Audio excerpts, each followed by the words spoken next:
perjuangan dari Umar bin Khattab. Mari kita pahami bersama, Rasulullah menerapkan nilai-nilai ketuhanan dan nilai-nilai kemanusiaan secara baik. Sahabat melanjutkan apa yang menjadi perjuangan dan ajaran Rasulullah. Kalau istilah Khulafaur Rasyidin dalam ekspansi dakwahnya dinamakan dengan futuhat. Ini mohon dipahami ya. Jangan sampai diartikan daripada membuat satu sistem bernegara atas dasar apa yang diwariskan Rasulullah, yaitu tauhid. Khulafaur Rasyidin dinamakan dengan futuhat. Pembukaan, memperluas wilayah tanpa merubah dari sistem negara. Mohon dipahami, tanpa merubah daripada sistem negara.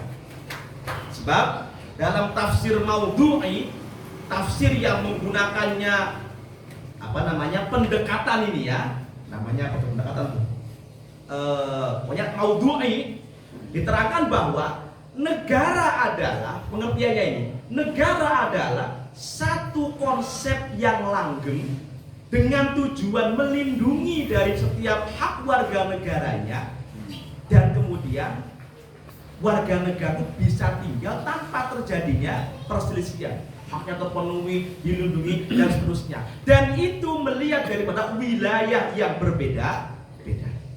Maka dalam kitab Al-Milal wan Nihal, ini ada keren, biar ada keren lagi, karangan Imam Asy-Syahrastani, diterangkan bahwa pembagian manusia itu beberapa macam. Yang pertama, ada pembagian dilihat dari iklim. Iklim itu yang kita ketahui ada iklim tropis, kemudian Jazirah Arab, iklim salju di daerah kutub selatan gitu kan. Kita iklimnya iklim apa ini? Tropis ya, dan seterusnya. Nanti dari iklim ini akan membentuk tabiat warganya berbeda-beda.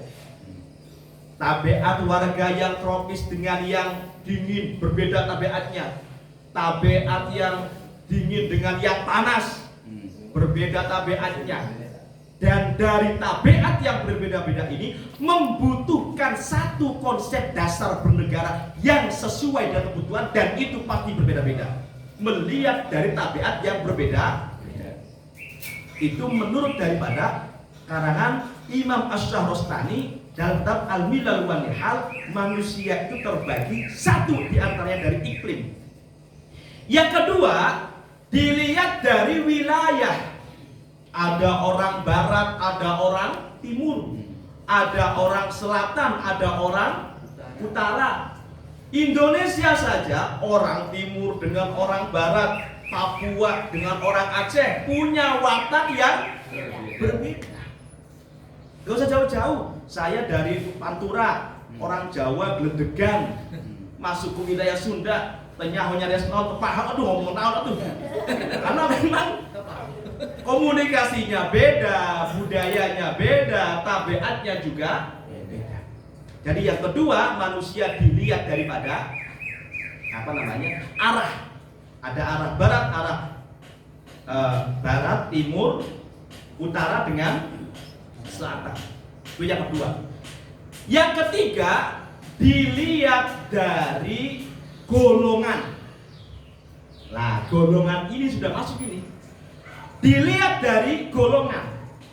Diterangkan bahwa kubarul umam, pembesar dari umat, disebutkan ada 4. Orang Arab dengan orang Ajam, orang Hindi dengan orang Romawi, Rum. Karakter orang Arab dengan selain Arab berbeda. Di kalangan warga Indonesia dengan warga Malaysia berbeda. Warga Indonesia dengan warga Afrika berbeda. Nu paling lucu mah kadang-kadang abdi haji, abdi umroh, orang Indonesia dengan orang Arab berbeda. Orang Arab tinggi, kaset pakai gamis, nah kumate kaset begitu. Orang Indonesia pakai gamis, fisik nah punten, terjagung pisan teh gitu. Hidungna temancung pisan teh ieu makhluk naon teh pakai gamis tah. Kalau orang Arab bagus itu kan. Nah, ini sudah berbeda. Dari perbedaan ini kemudian harusnya menjadi dasar sistem bernegara tidak mungkin sama.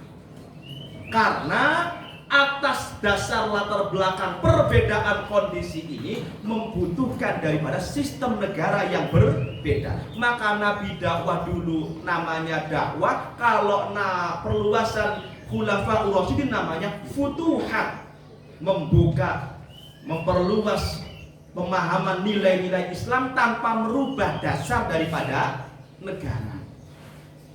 Makanya dalam qiraatul Quran nanti terbagi, ada imam-imam yang memperbolehkan harusnya dibaca normal wadduha wal laili idza saja. Ada orang Afrika nggak bisa wadduha wal laili idza saja ma wadda'aka wa ma oleh. Kata imam qiraahnya, dah nggak apa-apa, kasihan kalau dipaksa wadduha nanti lidahnya malah kesleo gitu kan. Nah ini kan namanya kemudahan. Nah, makna daripada radikal, dari negara punya konsep yang berbeda. Sebelumnya, apa dalam Islam ada perselisihan? Ada. Dalam kitab Doa Bitut Takfir, ganti deh kitab takfirnya. Iya, tuh supaya ketinggalan pantas LDN itu gitunya. Masa LDN itu rujukannya Sapina ya durun seketika tuh.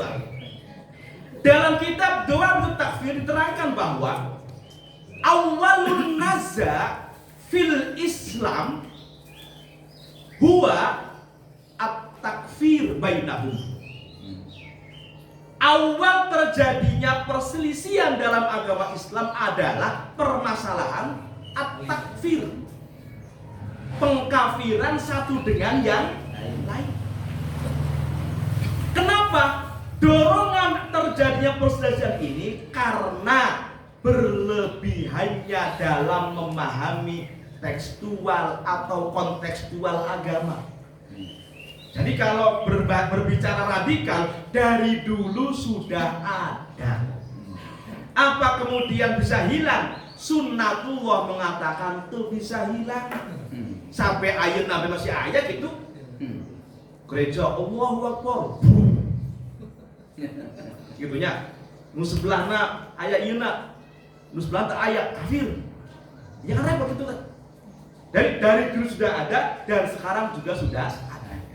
Nah, tinggal kita selaku orang yang beragama, mari kita pahami agama dengan utuh, tahapan Nabi bagaimana menerima wahyu, nilai-nilai apa saja yang disampaikan dan diajarkan. Ternyata Nabi menerapkan dan membenarkan nilai cinta pada agama, kemudian nilai-nilai kemanusiaan dan seterusnya.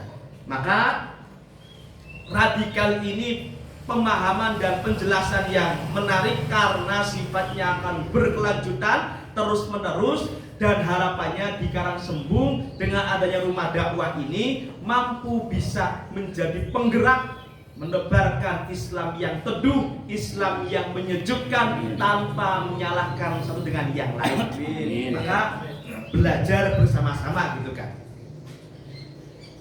Ini poin pertama. Upaya penanggulangan radikalisme dan terorisme. Ini materi dari Ketua LDNU. Radikalisme dan terorisme satu rangkaian yang tidak terpisahkan. Kenapa? Sebab radikal itu masih dalam alam pikiran. Alam pikiran. Kalau masih dalam alam pikiran, masih bisa untuk dideradikalisasi. Lah, action dari